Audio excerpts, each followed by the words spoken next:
They're like being paid by Jan to just shoot this documentary, and Michael's constantly trying to distract them. No, that's perfect, because you'd have like a bunch of boom mics in there. There's people trying to move around.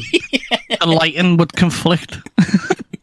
Yeah, they keep messing with the lights, and Michael keeps walking in the room and turning lights off to just purposefully mess with their documentary. At one point, he just turns the power off to the house. Right, Rich. Hello. We need to write an episode of The Office. Oh no. We're writing for season 4. I think that's one of my favourite seasons. Is that the dinner scene? Dinner party season, yeah. So, Michael and Jan are together, our favourite nightmare couple. Yes! Now, you already have an idea in mind for this episode, don't you? Mm-hmm. So, Jan has hired a documentary crew for her candles company. Is a scent, is it called? Serenity. Ah, there we go. Serenity by Jan. And Michael, does he find out on the day? She wouldn't tell him, would she? Because she knows. Oh, that's interesting. So, Michael works from home for the day to bring the documentary crew to his house as like a ploy. Mm-hmm. And he's trying to shoot his own like documentary there while she's trying to do like this professional thing that she spent thousands of dollars on. Mm-hmm. Michael's just ruining it, being the star of his own show. You know what, it's funny? He's already got the office. Like, he's already got the documentary crew at the office. So why does he need to go and invade Jan's documentary? It's just that he doesn't want to be left out. So maybe Michael wants to prove that he should be the star of the show. He should be the focus of Serenity, this brand. Mm-hmm. He should be the face of the brand. So he leaves for the day, and then he comes back because he forgot something, and he sees the camera crew, and then he decides to work from home. Okay. And then I like that, because he's ready for work and he's out the door. And he comes back and he sees it all, and then Jan's like, oh. He's like, couldn't you have just had an affair? he's fuming at this betrayal. That's exactly what he'd say.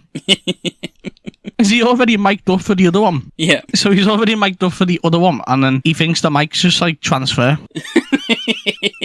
He's speaking, and he's not even picked up by the microphones. And then, do you reckon the documentary crew taking a better interest in him, the Egamon, and it like winds Jan up? I thought we was bringing the office camera crew to the house. Well, yeah, he'll ring them and say, come here then, I suppose. So what, there's 2 camera crews in the house. But if there's 2 camera crews, wouldn't it be better if they're opposing forces? Like, one's just trying to get the job done. Oh, okay, yeah, that's good. They're like being paid by Jan to just shoot this documentary, and Michael's constantly trying to distract them. No, that's perfect, because you'd have like a bunch of boom mics in there. There's people trying to move around. The lighting would conflict. Yeah, they keep messing with the lights, and Michael keeps walking in the room and turning lights off to just purposefully mess with their documentary. At one point, he just turns the power off to the house. So that's it. So what if she goes, if you're going to work from home, Michael, you go upstairs, okay? You're upstairs. I'm down here with Serenity. Yep. And then that's when he's upstairs and he's like trying to think of ways to get into it with the office crew. And he addresses the crew and he's like, I'm not saying you're bad. I'm just saying you're not really actual crew, are you?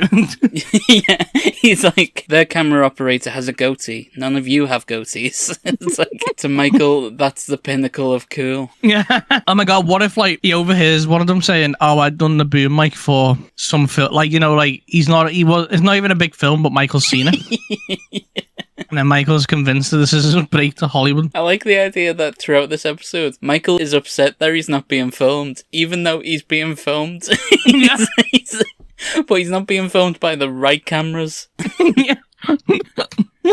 It's just such a Michael problem. So he's with a finder, yeah? Yeah, he needs to get what he wanted somehow. Okay. Maybe Jan can, like, because she knows how to work Michael. Maybe she can give him the false idea that he's involved. Like, she gives him a task to do that's really important. Yeah. But, like, no importance. Is there a scene where Jan goes, "Who's your least important guy?" And then it just cuts to him, like, entering the room with Michael. It's the coffee runner. That's stupid, because why would Jan hire it? Because she's awful with money, isn't she? So she's like ordered a full crew, even the coffee guy. I'm trying to think of an escalation, because he has to find out that he's got the coffee guy. But only when he's away from the house, maybe. Yeah, so then he goes nuclear. Yeah, no, they're walking away. And he's like, this is a big deal.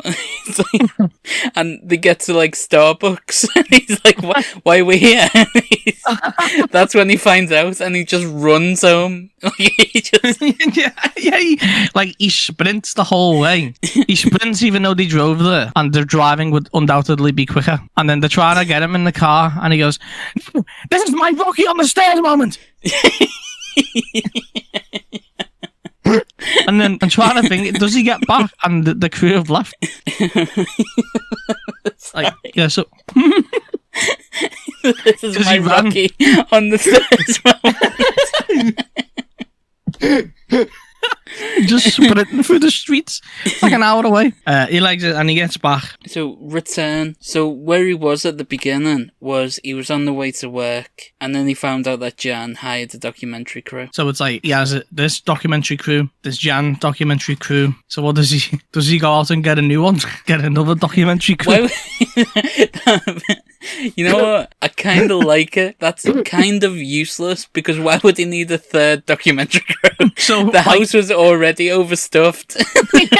So he comes in at the very end. The documentary crew get back to Michael's house before Michael, and they don't know where he is. And then he comes in with the new documentary crew.